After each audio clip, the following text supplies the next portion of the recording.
Benvenuti amici nella terra dei nuraghes, per questa nuova tappa, per questo nuovo appuntamento con la natura, la storia, l'archeologia, la memoria di coloro che sono stati prima di noi, e lo vedete alle mie spalle, perché ne parleremo proprio tra pochi istanti, in un territorio in cui sono già stato. Personalmente lo frequento, diciamo, da tantissimi anni, più di 20 anni, ed è un luogo davvero importante, non solo dal punto di vista storico, ma anche dal punto di vista culturale, nell'insieme culturale di quello che è anche il mondo dell'allevamento, della pastorizia, il mondo in cui la natura restituisce all'uomo la fatica del suo lavoro. E ora entriamo nel merito del luogo in cui sono nel territorio di Torralba, a ridosso proprio dalla Valle dei Nuraghi, la cosiddetta e bellissima e magnifica Valle dei Nuraghi, in una zona dove c'è un trittico di monumenti davvero importante. Uno è qui alle mie spalle, Saavedra Longa, ma poi andrò a vedere anche Saavedra Govakada, un'altra tipologia di sepoltura sempre in ambito nuragico come questa alle mie spalle, e poi una sepoltura di ambito prenuragico davvero particolare e caratteristica, perché probabilmente molti di voi che hanno viaggiato sia in Francia o anche in Scozia o anche in Irlanda o comunque nel nord dell'Europa hanno visto magari prevalentemente quelli che sono per loro i simboli più ricorrenti di quell'epoca così antica, magari da Stonehenge e non so, Karnak in Francia per dire, ma qui abbiamo anche i dolmen, oltre che i menhir, e poi insomma vi dirò qualcos'altro, per non dimenticare ovviamente i betili di ambito nuragico. Ma entriamo adesso nell'aspetto di questo monumento così importante, una sepoltura di età nuragica che ci fa capire diverse indicazioni non solo architettoniche qui del luogo, ma anche di una spiritualità e di una vita sociale che era rivolta anche, e giustamente direi, a quella che è l'esperienza dell'aldilà, di quella che è la motivazione per cui l'uomo nuragico ha determinato queste costruzioni così importanti. Andiamo a vederle, venite con me, amici di Catalan TV e della Gazzetta Sarda. E nella natura la bellissima, sebbene abbastanza rimaneggiata,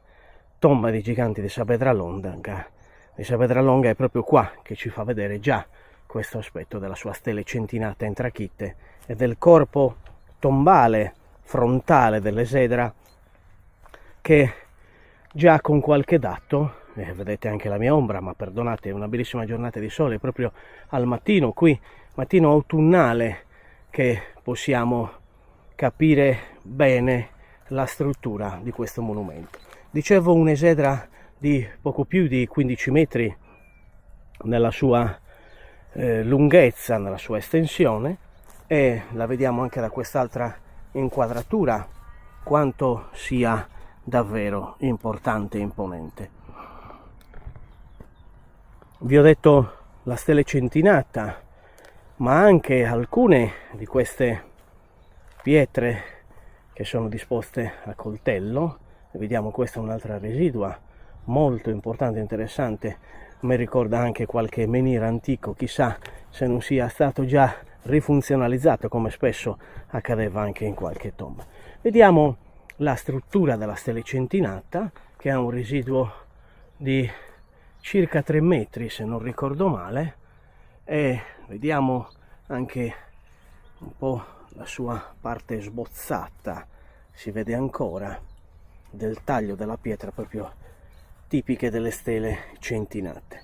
Oggi siamo in un luogo in cui, riportandoci alla memoria delle puntate già fatte sulla terra dei nuraghes, nella terra dei nuraghes, questo programma televisivo per voi vi riporta quello che abbiamo visto a Tissia, a Saspuntas, e che ci fa capire che lì era un riutilizzo e una rifunzionalizzazione di un ipogeo e quindi di una domus de Janasa di epoca prenuragica per il nuragico. Qui vediamo una struttura interamente nuragica dove anche un accenno del coltello si potrebbe indirizzare in questa inquadratura. Il corpo, il tumulo del retro della tomba e quindi il corpo tombale stesso non è praticamente visibile, tracciabile, diciamo così, in maniera agevole anche per un occhio esperto, ma era su questa visuale, su questa parte dove io sto camminando al di sopra. Deve essere stata certamente comunque una tomba molto importante e imponente, e quindi vi ricordo che le tombe dei giganti sono tombe collettive che trattenevano, avevano al proprio interno dei corpi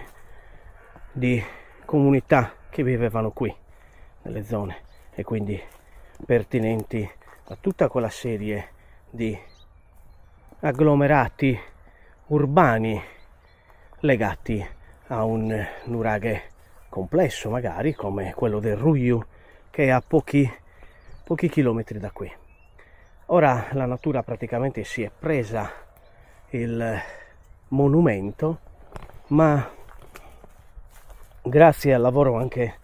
degli archeologi ovviamente noi possiamo avere una visione molto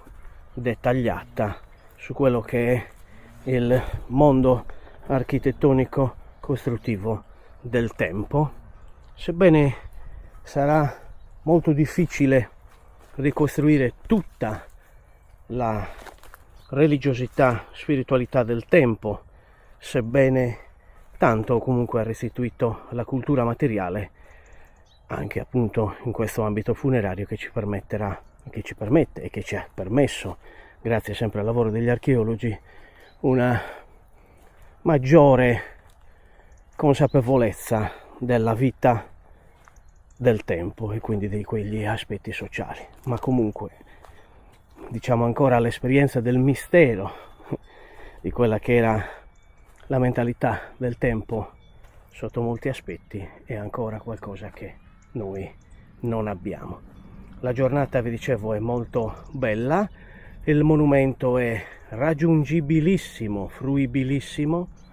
per cui venite, rispettate sempre i luoghi, la macchina la potete lasciare, la vettura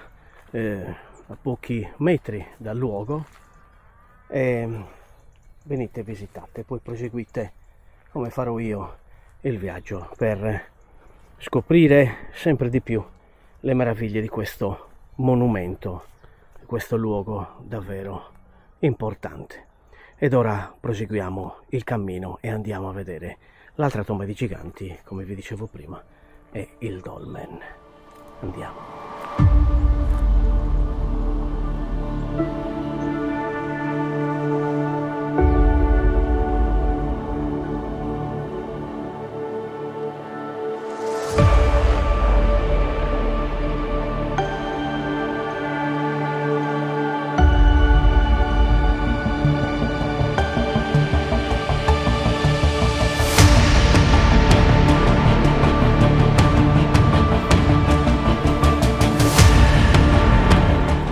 Suoni della natura,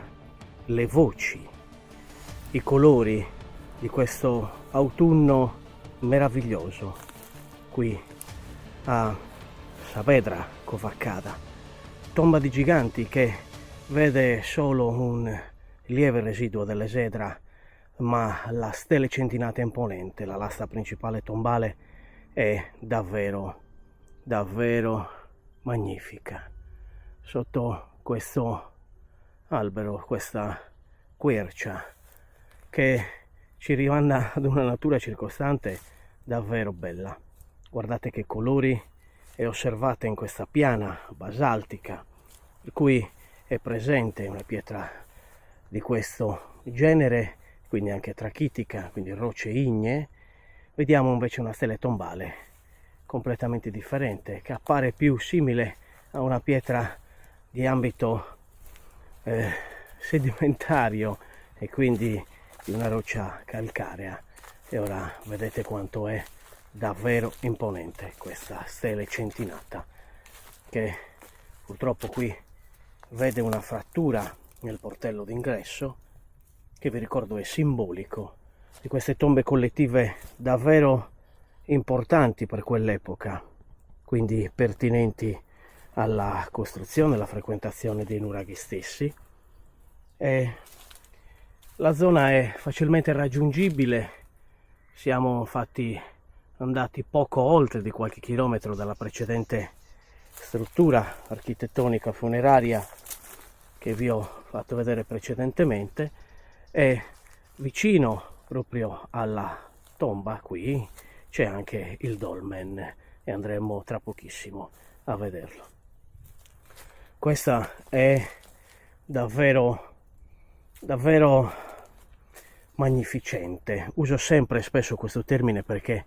dinanzi a opere del genere, benché le abbia viste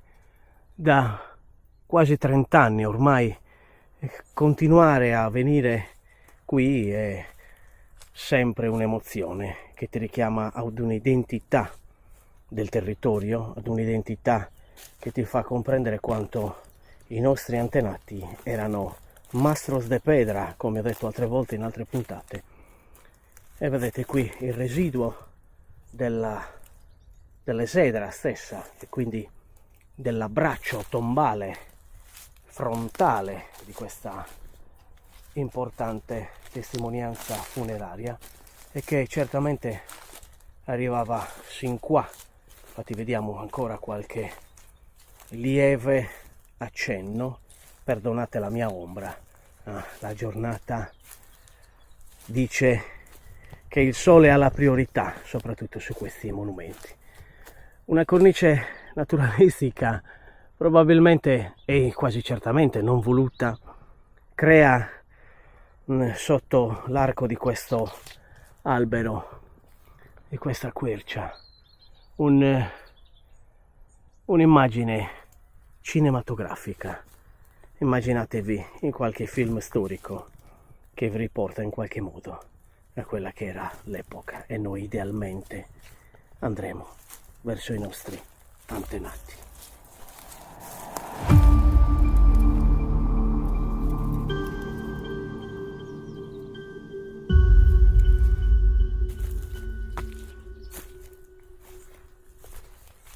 Percorriamo questo lieve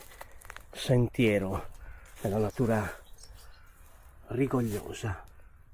per avvicinarci, avvicendarci, affacciarci ad una finestra temporale che ci riporta indietro nel tempo, verso l'età del rame, almeno, se non ricordo male, per vedere, apprezzare un monumento precedente dunque all'edificazione delle tombe dei giganti. Quindi siamo in un'epoca prenuragica, e questo è il dolmen, anch'essa una sepoltura collettiva di Seugrasso Covaccado qui a Torralba. Osservate la sua architettura trilitica, e quindi che ci permette di vedere le due pareti con il lastrone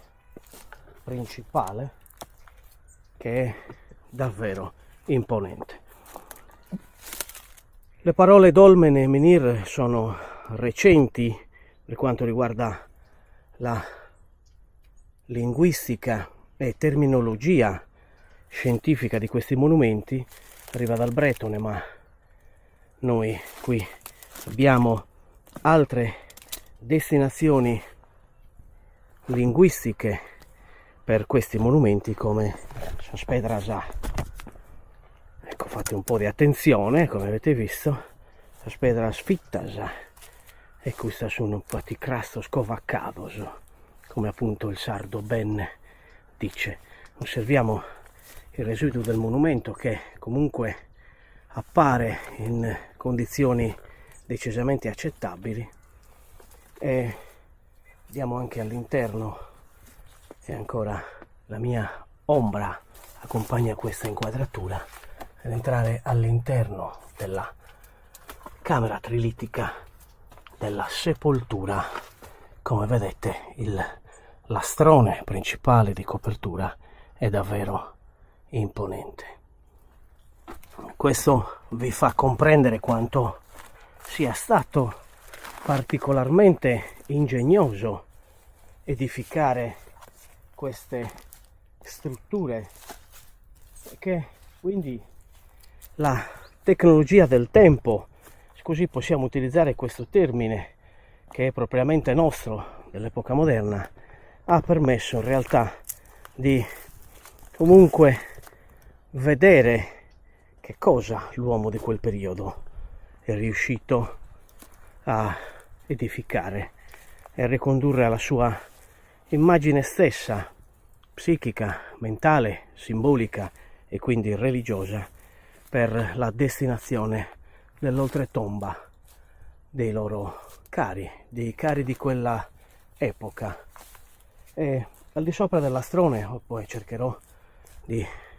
farvelo vedere o di avervelo già fatto vedere in un'immagine dal drone, presente una dinamica simbolica particolare che forse magari richiama anche ad una condizione funzionale di scolo dell'acque che magari si potevano anche ristagnare al di sopra del monumento nell'ambito delle piogge o delle nevi.